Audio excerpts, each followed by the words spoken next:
Hello, नमस्कार सभी को। तो अपन भौगोलिक विचारधारा एवं और विधि तंत्र का पेपर पढ़ रहे थे और इसमें अपन ने भूगोल का अर्थ, परिभाषा, प्रकृति, नवीन प्रवृत्तियाँ और उद्देश्य तथा इसकी प्रासंगिकता, ये टॉपिक अपन ने कंप्लीट कर लिए हैं। और अब अपना जो नया टॉपिक स्टार्ट होने जा रहा है आज, वो है प्राकृतिक और जो सामाजिक विज्ञान है उनके वर्गीकरण में भूगोल की क्या भूमिका रही है। तो इसके बारे में अपन आज विस्तार से बात करने वाले हैं। तो आप हेडिंग लगाइए और शुरू करते हैं।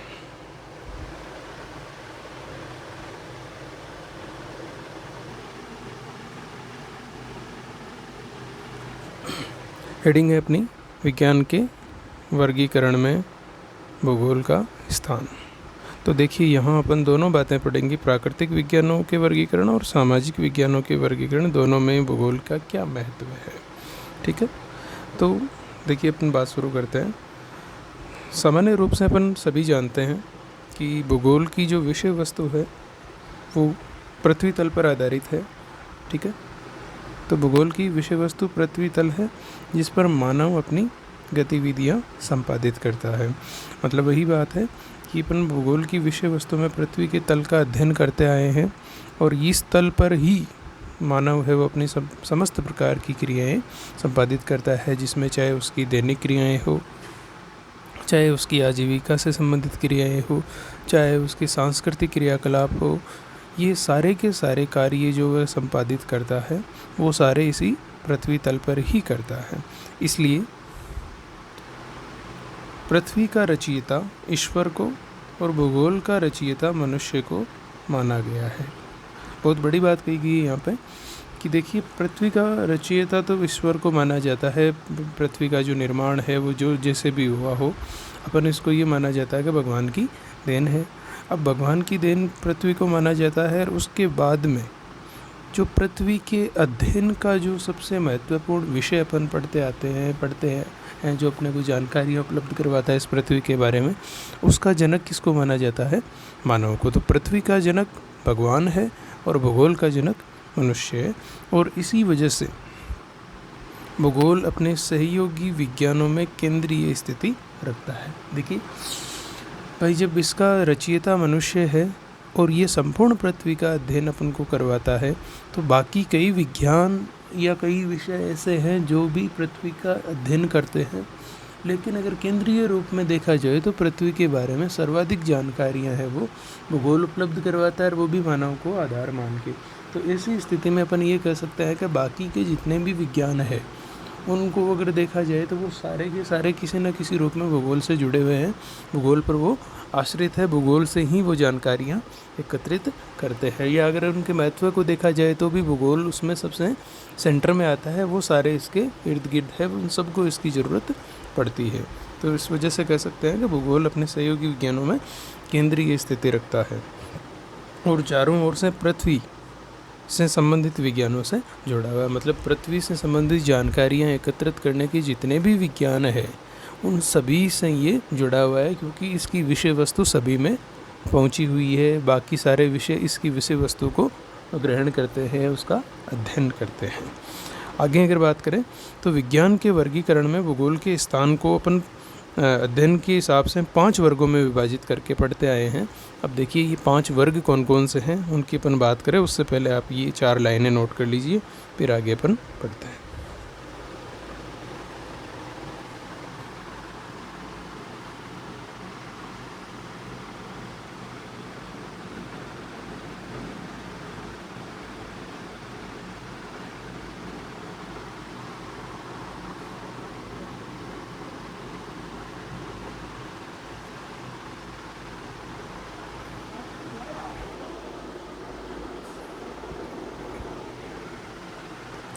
नोट कर लिया? अब आगे देखिए।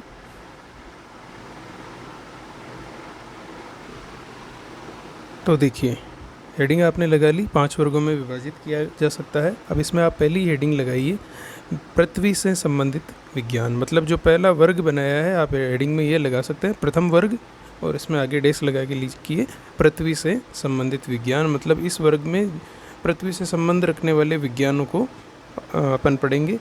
और इसमें आप ये हेडिंग लगाने के बाद में नंबर 1 पे लिखिए भूविज्ञान, और भूविज्ञान की आप सीधे हेडिंग लगा लीजिए। इसमें 2-2 लाइन अपन को लिखनी है, तो वो बात करते करते अपन लिख लेते हैं। देखिए, भूविज्ञान की अगर अपन बात करें तो भूविज्ञान के अंतर्गत पृथ्वी के आंतरिक भागों का अध्ययन है वो मुख्य रूप से किया जाता है, जिसमें पृथ्वी की आंतरिक शक्तियाँ जैसे भूकंप है, ज्वालामुखी है, और इनसे उत्पन्न होने वाली जो स्थलाकृतियाँ हैं उसका अध्ययन है वो इसके अंतर्गत किया जाता है। तो भूविज्ञान और भूगोल में विशेष संबंध हो गया। भूगोल की जो जानकारी अपन भूगोल में पढ़ते हैं वो सारी भूविज्ञान भी उनको पढ़ता और समझाता है। तो इस संदर्भ में आप ये लाइन नोट कर लीजिए, लिखिए भूविज्ञान विज्ञान की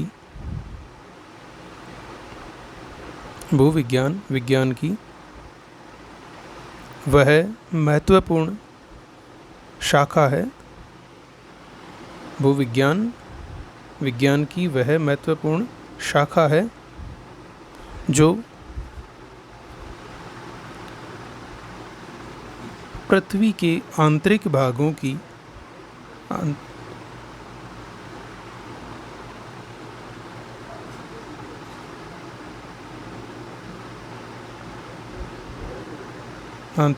की जानकारियाँ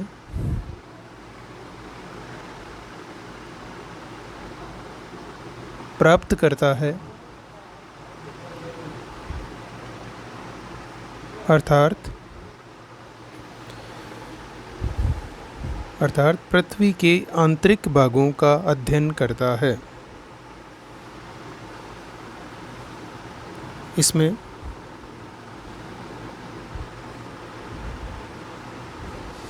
पृथ्वी की आंतरिक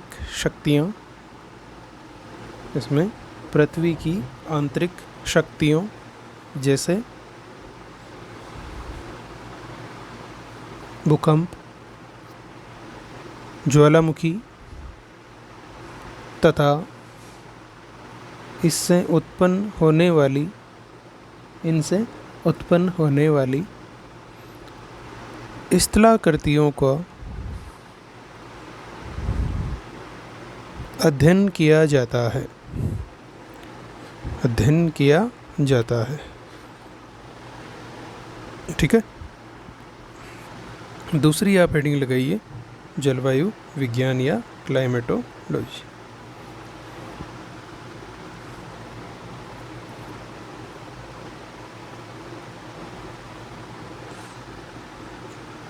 और इसमें देखिए क्या है कि जलवायु विज्ञान या अपन इसको मौसम विज्ञान कह सकते हैं। तो इस विषय में क्या है, पृथ्वी के चारों ओर जो वायुमंडल फैला हुआ है, इस वायुमंडल का विस्तृत रूप से जो अध्ययन है वो इस विषय के अंतर्गत किया जाता है या इस विज्ञान के अंतर्गत किया जाता है।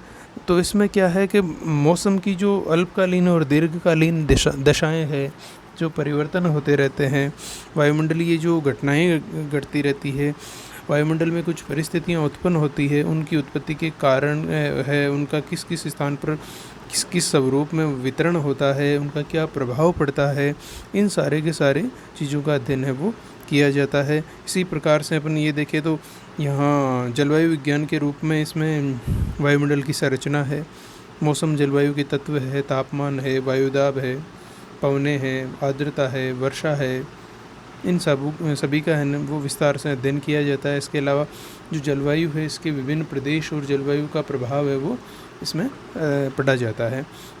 तो आप ये हेडिंग लगाइए और इसमें नोट कीजिए।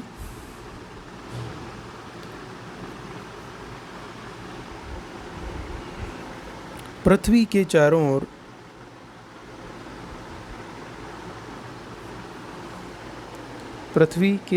ओर फैले हुए गैसों के आवरण को वायुमंडल के नाम से जाना जाता है और इस वायुमंडल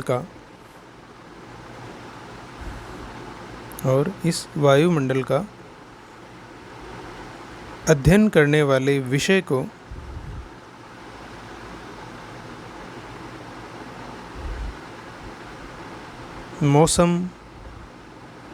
मौसम तथा जलवायु विज्ञान कहा जाता है, जिसमें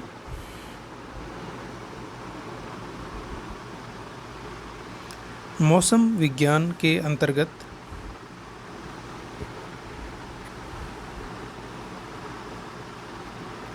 अल्पकालिक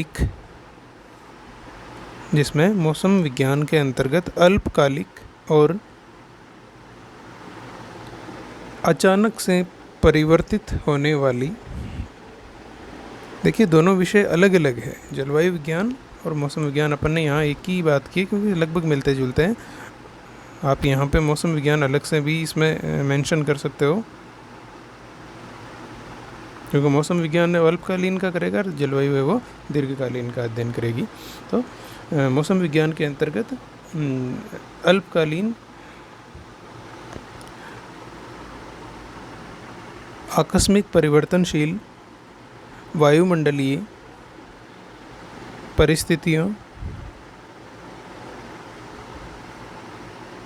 तथा इनकी उत्पत्ति, वितरण और प्रभावों का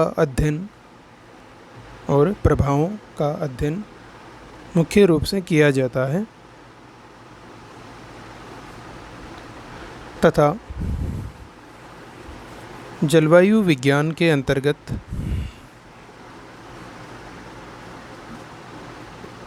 वायुमंडल की संरचना, संगठन और मौसम तथा जलवायु के तत्व जैसे तापमान, वायुदाब, पवने, आर्द्रता, वर्षा,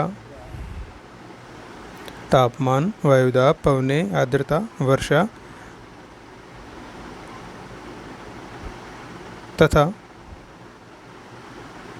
जलवायु के प्रकार और विश्व स्तर पर जलवायु के विभिन्न प्रदेशों का अध्ययन इसमें किया जाता है।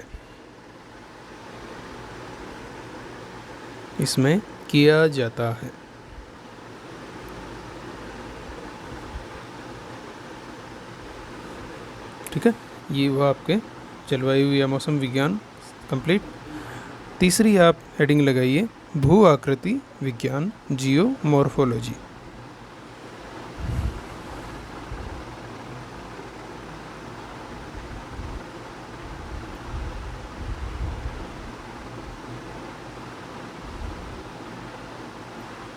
भू आकृति विज्ञान। अब देखिए भू आकृति विज्ञान के बारे में तो आप लगभग जानते हो, क्योंकि भू आकृति विज्ञान का एक पार्ट जो है वो अपने प्रथम वर्ष में आपने पढ़ा था। लिथोस्फीयर का जो सारा सिलेबस था आपके इसी का पार्ट था।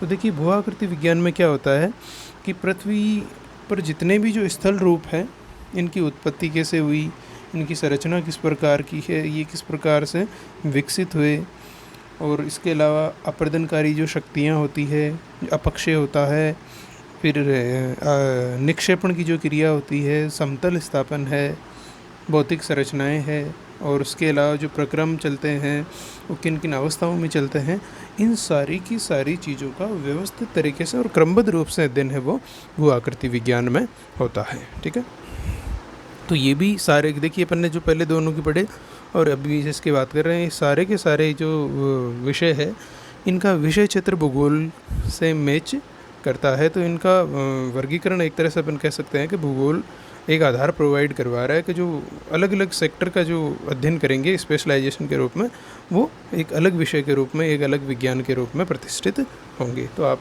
भू आकृति विज्ञान में लिखिए, भू आकृति विज्ञान के अंतर्गत, भू आकृति विज्ञान के अंतर्गत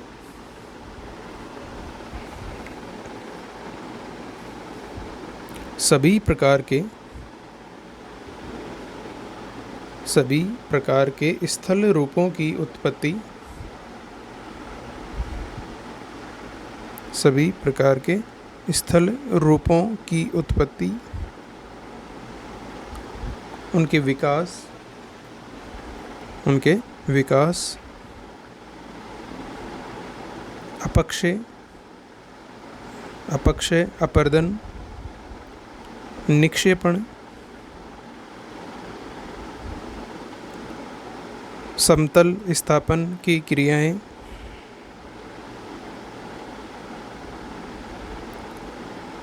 आदि सभी का क्रमबद्ध तथा व्यवस्थित रूप से अध्ययन किया जाता है, व्यवस्थित रूप से अध्ययन किया जाता है। ठीक है, ये भू आकृति विज्ञान का समाप्त हुआ। नोट कीजिए इनको और फिर उसके बाद में अपन आगे बात करते हैं।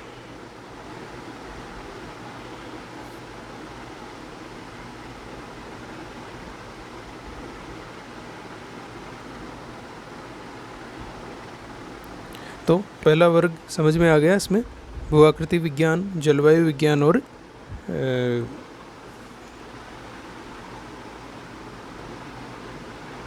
भूविज्ञान की अपन ने बात कर ली थी। अब दूसरी आप हेडिंग लगाइए पारिस्थितिकी वर्ग की। द्वितीय वर्ग है पारिस्थितिकी वर्ग। ठीक है, और इसमें भी अपन को 3 जो विज्ञान है उनका अपन को अध्ययन इसमें करना है। जैसे जैव भूगोल है, प्राकृतिक संसाधन है और संसाधन नियोजन और संरक्षण, ये विज्ञान के रूप में ही एक शाखा के रूप में है। तो इसके अंतर्गत अपन अध्ययन करते हैं। पहली आप इसमें हेडिंग लगाइए जैव भूगोल की।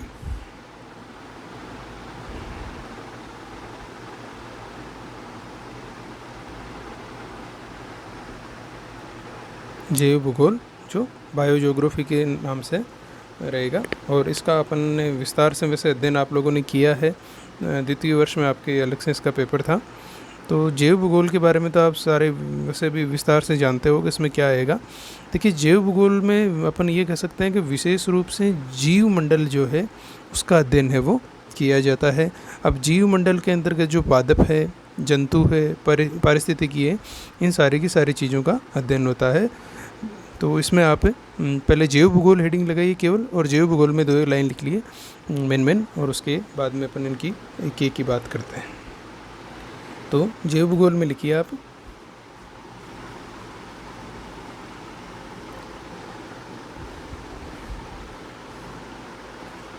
जैव भूगोल के अंतर्गत, जैव भूगोल के अंतर्गत जीव मंडल का अध्ययन किया जाता है। जैव भूगोल के अंतर्गत जीव मंडल का अध्ययन किया जाता है। क्या अपन ये भी कह सकते हैं कि विज्ञान की वह शाखा जो जीव मंडल का अध्ययन करती है जैव भूगोल कहलाती है। आगे लिखिए, इसके अंतर्गत समस्त प्रकार के जीवों, इसके अंतर्गत समस्त प्रकार के जीवों जिनमें मानव, सूक्ष्म जीव, जंतु, वनस्पति आदि की उत्पत्ति, विकास, वितरण, आवास तथा जीवों को प्रभावित करने वाले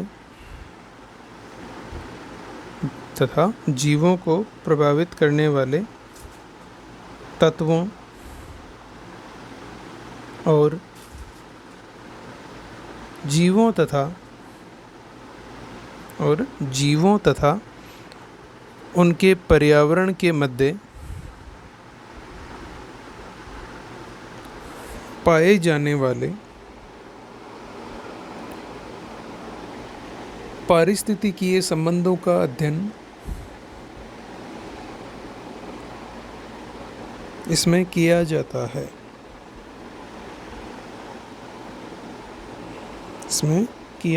है। और अब इसमें नंबर 1 हेडिंग लगाइए आप वापस, पादप भूगोल।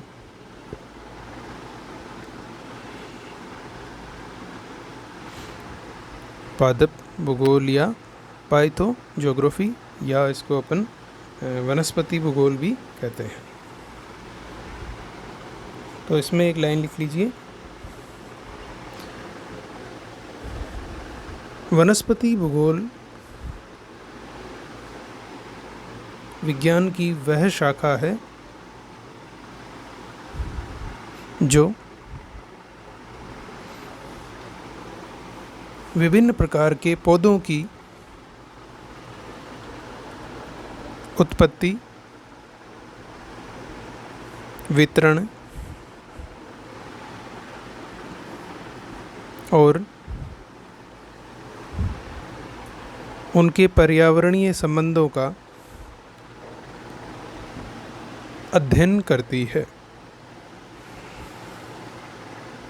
ठीक है, नेक्स्ट हेडिंग लगाइए आप, जंतु भूगोल या जू जियोग्राफी।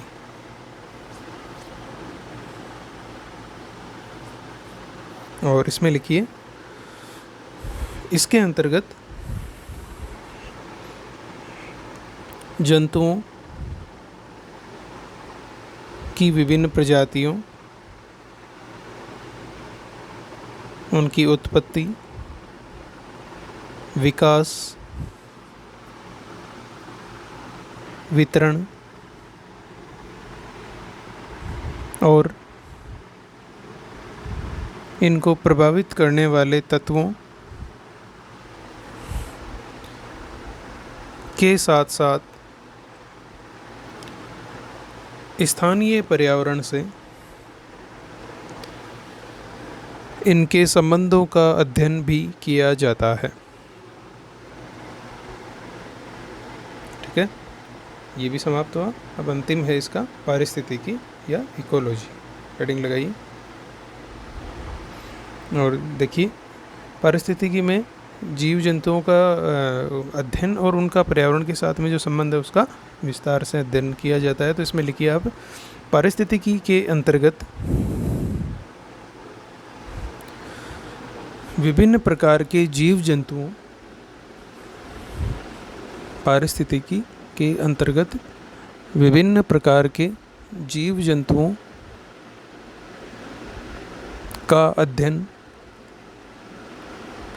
अध्ययन कौमा इन जीवों के आपसी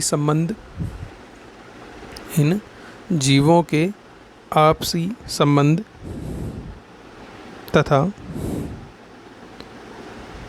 पर्यावरण के साथ संबंधों का अध्ययन किया जाता है।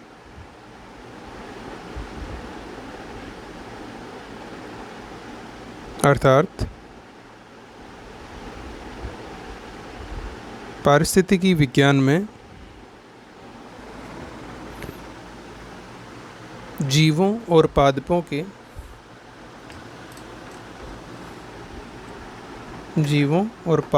के अंतर संबंधों तथा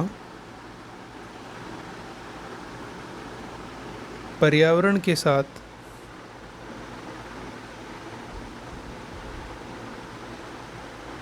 पाए जाने वाले